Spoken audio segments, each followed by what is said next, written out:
A hurricane of unrestrained joy sweeps through every part of a war-sick world. The breaking of encryption was essential to the war effort.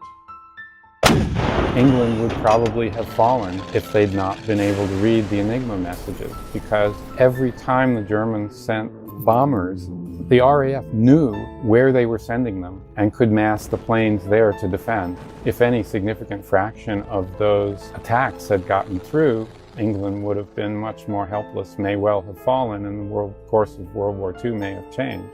And that is the origin of the regulations that said this is a munition, this is an item of war. And the problem was they didn't really take freedom of speech, freedom of inquiry, academic freedom into account in that.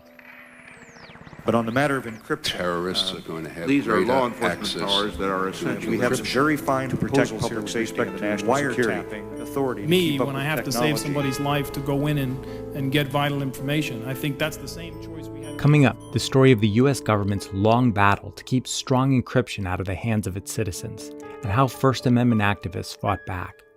Here's part 3 in a 4-part series on how the cypherpunk movement of the 1990s anticipated the promise and the peril that lay ahead when the internet upended the world.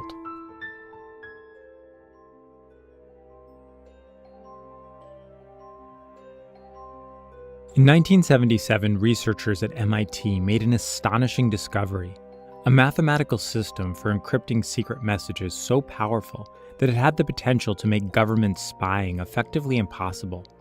But before these mathematicians could publish their research, the NSA made it clear that doing so could land them in federal prison. The US government considered these mathematical systems modern weapons technologies, and distributing them was a crime under the International Traffic in Arms regulations. MIT halted plans to distribute the paper. I decided, quite literally, they are going to classify this over my dead body. Mark Miller was a 20-year-old student at Yale who had read about this discovery in Scientific American. So I traveled to MIT, managed to get my hand on a paper copy of this thing.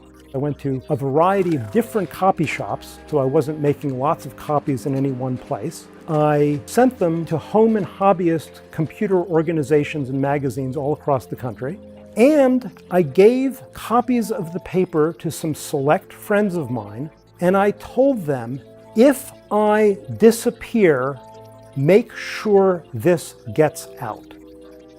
Early in 1978, the US federal government backed off and decided to allow the publication, and the world has been on a different course ever since it got published. But the crypto wars were just getting started. In the late 70s, the National Security Agency declared the unrestrained public discussion of cryptographic research threatened our national security. The private cryptography community and the government have been sparring over the issue ever since. Marshall McLuhan said that one day we would all live in a global village. Well, the global village has arrived, and its main street is called the Internet. The internet also created an electronic surveillance apparatus that was like nothing the world had ever seen, which meant that the cryptography breakthroughs of the 1970s were no longer a rarefied topic. They were privacy's salvation. Internet users could shield their online activities from spying, and that sent the intelligence community once again scrambling to stop the dissemination of this powerful tool.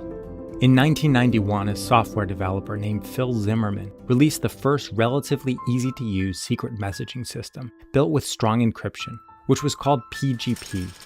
Somehow it got overseas. Now that it's over there, people are using it, and I'm delighted to hear good stories about how it's used in places where there are oppressive governments. So the US Justice Department launched a 3-year criminal investigation of Zimmermann on the grounds that by making his software accessible outside the country, he could be guilty of exporting weapons under the Arms Control Act.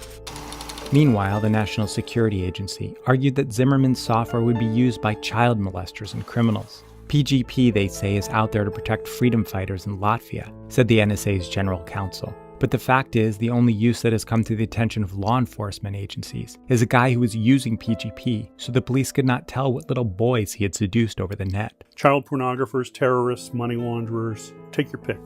These are the people who will be invoked as the bringers of death and destruction. Well, it's true. It's true. It's true. So they're right. Yes. But all technologies have had bad effects. The telephone allowed extortion, death threats, bomb threats, kidnapping cases.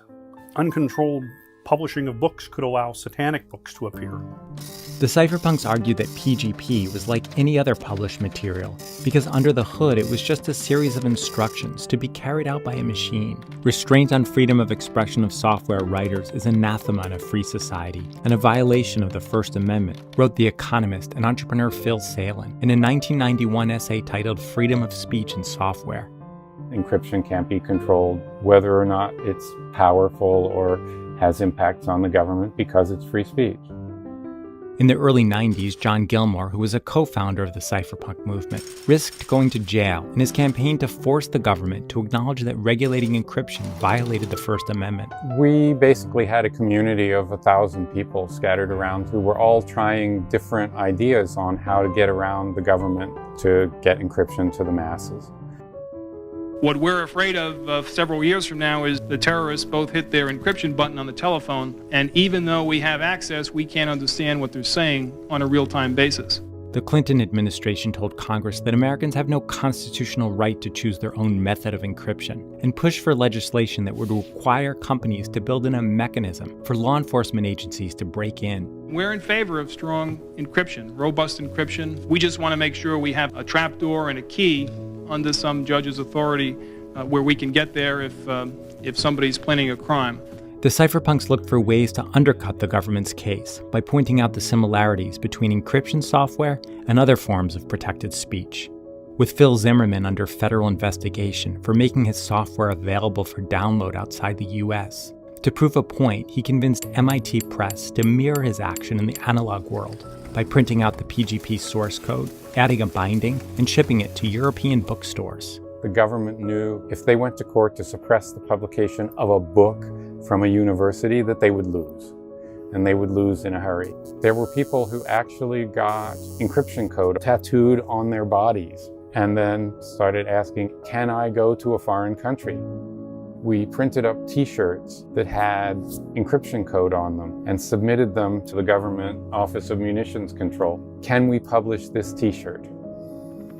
Ultimately, they never answered that query because they realized to say no would be to invite a lawsuit they would lose. And so the best answer was no answer at all. Talk a little bit more about encryption technology. No. Thank you. I hesitate even to use the word, but I'm not using it in any more way. In 1996, the Justice Department announced that it wouldn't pursue criminal charges against Phil Zimmermann, and major court victories came when 2 federal judges found that encryption is protected by the First Amendment. The crypto wars are still ongoing. What we won in the first round was the right to publish it and the right to put it in mass market software. But what we didn't actually do is deploy it in mass market software. Now, there are major companies building serious encryption into their products, and we're getting a lot of pushback from the government about this. We're about the rule of law, but we don't want to create spaces that are beyond the reach of the law in the United States, right? It's not just the reprehensible behavior of sexual predation on children, but myriad additional forms of serious crime enabled by end-to-end encryption. I'm not optimistic that privacy will prevail in the crypto wars. It's an ongoing struggle. In the early 90s, at the same time that Gilmore was fighting his legal battle for freedom of speech in software, the cypherpunks were exploring cryptography's potential in the context of collapsing political borders and the rise of liberal democracy. Part 4 in this series will look at how those dreams turned to disillusionment, the death of the cypherpunk movement, and its rebirth following the invention of Bitcoin.